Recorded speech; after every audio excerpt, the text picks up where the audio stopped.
Hi everyone, and today we're reviewing the 2017 Porsche Panamera 4S. Now, straight up, I gotta be honest, I liked the previous Panamera even less than I liked the Porsche Cayenne. So let's see if this new car changes my mind. So first things first, let's have a little walk around. So from the front, it's not shockingly dissimilar from the previous Panamera. It's a familiar look at the front, although there's some nice ribs there on the bonnet and of course the front spoiler and bib. But take a look at these headlights. They're new, with these 4 individual LEDs that at night look like they're little claws coming out from either side of that face, so it makes it look a bit more aggressive. Moving to the side, the 3/4 again, familiar profile, but more aggression in the profile thanks to this little scoop on the side there with these vents as well, functional vents I believe, and yeah, it gives it a nice aggressive purposeful stance. This one has sport suspension and does go up and down. The suspension actually raises and lowers it. I think that's on normal ride height at the moment, so it goes a bit lower. Of course, the big news with this car is the rear end, and they've worked hard to reduce the offensiveness of the rather bootylicious backside of the previous Panamera. And you can see what they've done. It tapers off nicely. The roof line at the back is a bit lower than it used to be. It comes down, it swoops down a bit nicer than before, and you can see that those tail lights and that treatment of the Porsche logo across the center is very 911 like. It's like the new 911, and these little ribs that they've put into the back here give it again a little bit more character. So there's definitely a more appealing rear to this car. It does look nicer. I gotta admit, it does look nicer. So nice key, huh? Look at that, and also nice keyring to go with this.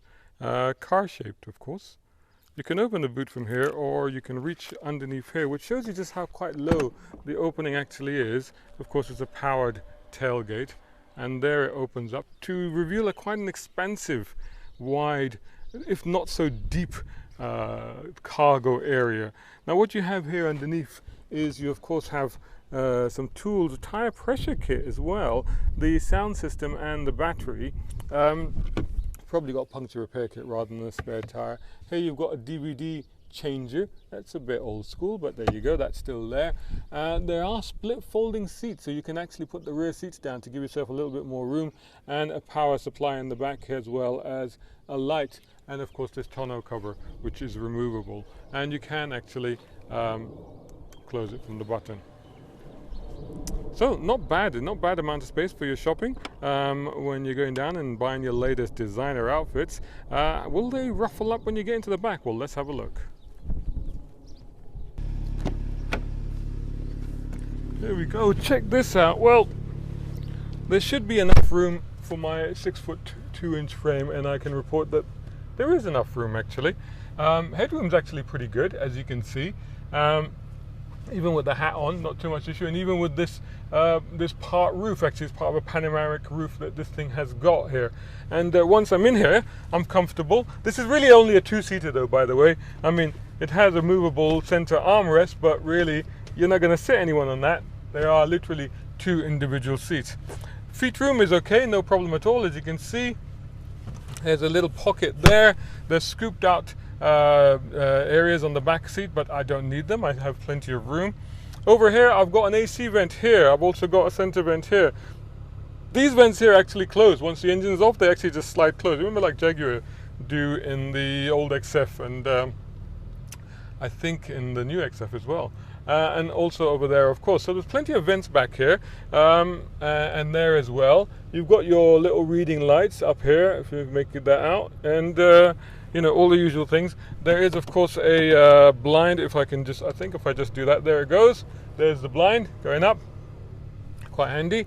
And there is a rear blind as well for the rear screen.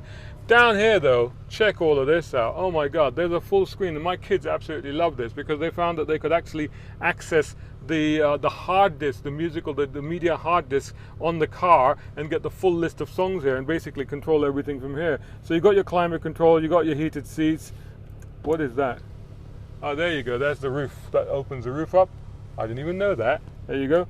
And from here you can, oh, you can easily look, you can even look at the satellite navigation from here. Yeah, I suppose that's for the for you to tell the driver where you want to go. So what else we got here? I mean, there's a little armrest with a little tray in it, not too deep, but handy.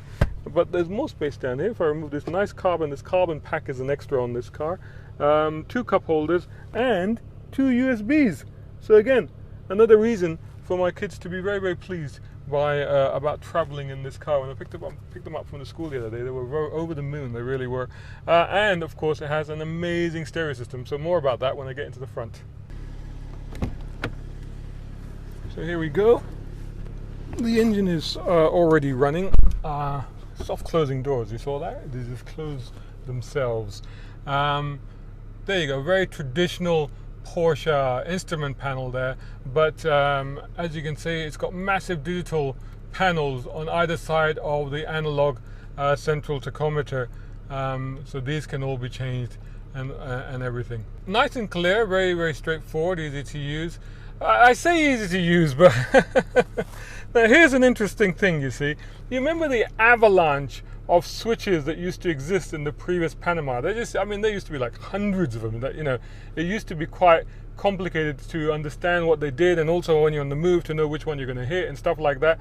Well, they've done away with all of those. They've done away with all of them. They're all gone, and now they've got this really smart black panel, which on this camera for some reason might be flickering, but it's not. It's very steady, and they're touch. So you basically you can touch them, but also you get a little tactile response. I don't know quite how they've done that, but as you touch them, you get sound and you get a little tactile feel as well, that you know you've actually touched them. But the difficulty is, of course, when you're driving, is to know where they are. You have to look down to find them. You can't just feel where they are. Similarly with these buttons, so you do that and you do that, and then you've got this massive screen, like one of the largest screens. I think maybe the Lexus GS perhaps has one this big, I don't know, but it's definitely one of the largest, and it's a nice matte finish, and again, all of the systems are here, and you can go through all of the various. You've got massive navigation screen there, which at the moment is not showing because I'm off the road. All of the settings for your Sport Plus and your climate control, and of course, you can control all of the sun blinds and all the rest of it. The heated seats are from here as well. AC controls, if you can make out, are over here, and over here, if you can make them out. And there are more buttons there for all the apps. So there's like way too much for me to go into. I will just show you, and again, nice carbon finish there, a little pocket there, just about enough to put your phone in, but for an iPhone 7 maybe a bit too much. This little motif here is reminiscent of the little grab handles that you get in like the Cayenne.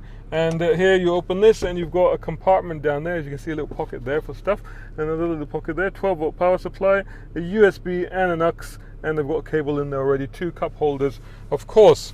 Over here they've got the Porsche equivalent of the Manatina, which is now the new little button that goes into normal mode, Sports Plus, and the individual setting. Again, you can configure all of that through there. Now, what I was saying earlier about the controls is that now it's very complicated. I mean, I guess with time you'll get used to it, but just to know what all these buttons do and how to get to them and where they are, and then to understand the layers of this menu system, as you can see, and it's not always as intuitive as you might think. For example, this is the sport exhaust button. You have to click it and then it comes on. You can just hear the change there. This one has optional sports exhaust actually, and yet there's a seat, so it's all sometimes a little bit confusing. And how do I put that back? So you have to slide that back. Now this one is like I said, a Panamera S. They now has a 2.9 liter V6 engine with a couple of turbos put into the V, embedded into the V. The whole engine is actually lighter. 2.9 liter, and the 2.9 liter is less than the 3 liter of the previous car, but you do actually get more power. So this one puts out 440 brake horsepower and 406 pounds of torque. That's from as little as 1750 or up to about, I think, 5,500 RPM. It's all-wheel drive, of course, because it's the 4, and it has an 8-speed PDK. I just wanted to show you this gear lever as well, because the park button is now here, so you have to press that. There's a little button underneath here. I don't know if you can make out. You press that to change the gears, and then you press the P. So it's a little bit tricky, but at least it moves back and forth, so it's not too bad. A lot of stuff on this car, a lot of kit. This car, so 0 to 100 for that 440 and 406 pounds for the torque, you'll get a 0 to 100 time of 4.4 seconds. And if you have the Sports Plus package, it's 4.2 seconds. Now, for comparison, the turbo, the top of the range Panamera, is the 4-liter V8 twin turbo. Again, the turbo is inside the V, and that gives you 550 horsepower and 568 pounds-foot of torque. That does 0 to 100 in 3.8 seconds, 3.6 with the Sports Plus. I mean, that is shocking.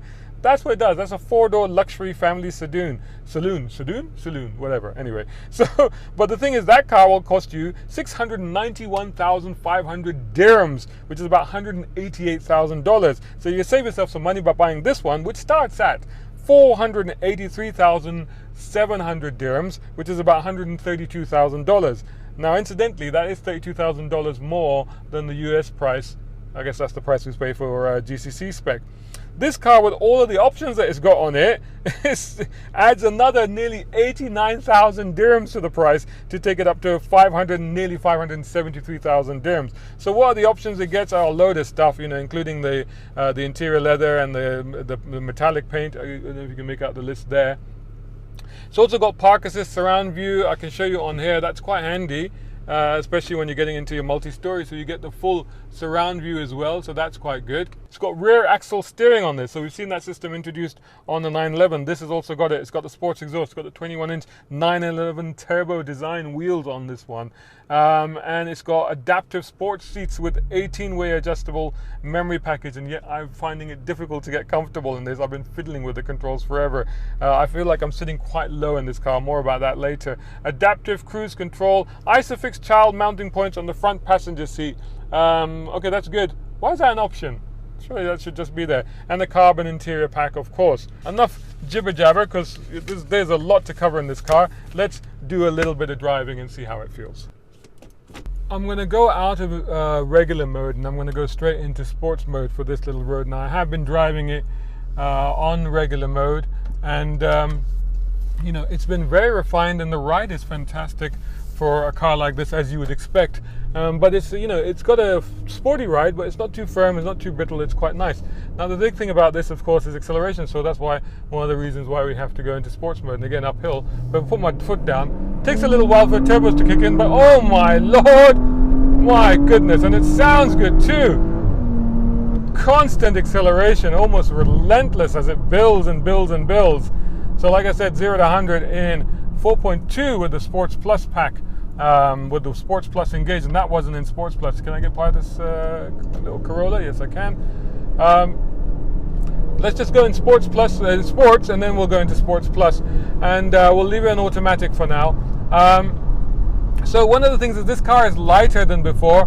The engine is lighter. The car is, I think, lighter than before as well, and it's more fuel efficient as well. Not that we care about that really, but it's, I think it's about 30% more efficient than the outgoing car.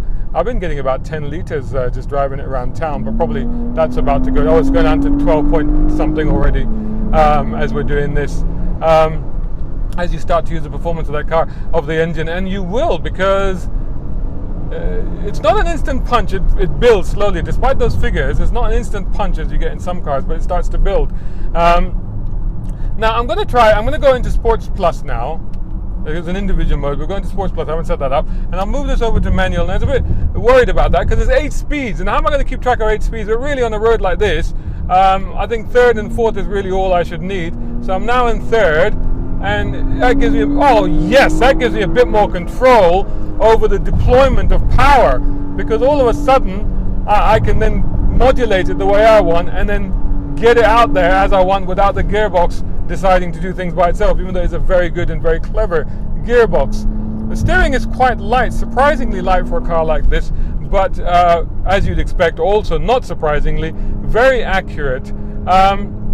Could do with a bit more feel. They always can, especially nowadays, electric power steering. But having said that, it's quite faithful, and it does give me enough confidence to take this quite large saloon, ABS is just kicking in there, and chuck it around on these little roads. So actually, it's not too bad if I'm able to do this in a car like this. And I'll be honest with you, absolutely could not do this in the old Panamera. I couldn't. Didn't give me this level of just confidence and reassuring to be able to chuck it around. And remember, this is a bigger, wider car and taller than that one. But look at that. And I'm still in 3rd gear all the way. Exhaust, sports exhaust is there. It's already on, of course. The moment you put it, you can choose it. You can select it on in normal, or you can, as soon as you go into sports, the sports exhaust comes on. Optional extra on this car, along with the 21-inch 911 turbo wheels. There's the rev limiter, right? It's just before 7,000 is the rev limiter. Now, the sport exhaust, I was saying that it's good. Could be better. I might want a little bit more, but maybe it's in keeping with the nature of this car. It's raspy, it's exciting, it's evocative, but it's not quite as deep and bellowy as perhaps I might have wanted. Perhaps that's in the V8. But like I said, perhaps in keeping with the nature of this car, that it's reasonably refined. But the extraordinary thing about it is that even in Sports Plus, the ride, and I've tried this on the motorway as well, the ride doesn't deteriorate as much as it does in some cars. As soon as you go into Sports Plus, you find that they become very brittle and very jarry and almost intolerable. This one, I wouldn't say it's comfortable. The regular ride is comfortable, but I would say that it is more tolerable. Thank you. And but yeah, you can punch it out of the thing. Actually, I should have used the overtaking button, shouldn't I? But that's all the way down here. There's too many things to worry about. It's too complicated. There's all this stuff. I can't even look at it right now. Oh my God. But yeah, the overtaking button is down here, doesn't it? In Sports Plus, it gives you a little bit of extra boost. So I should have used that really, shouldn't I? I wonder what it does. There's a straightaway coming here.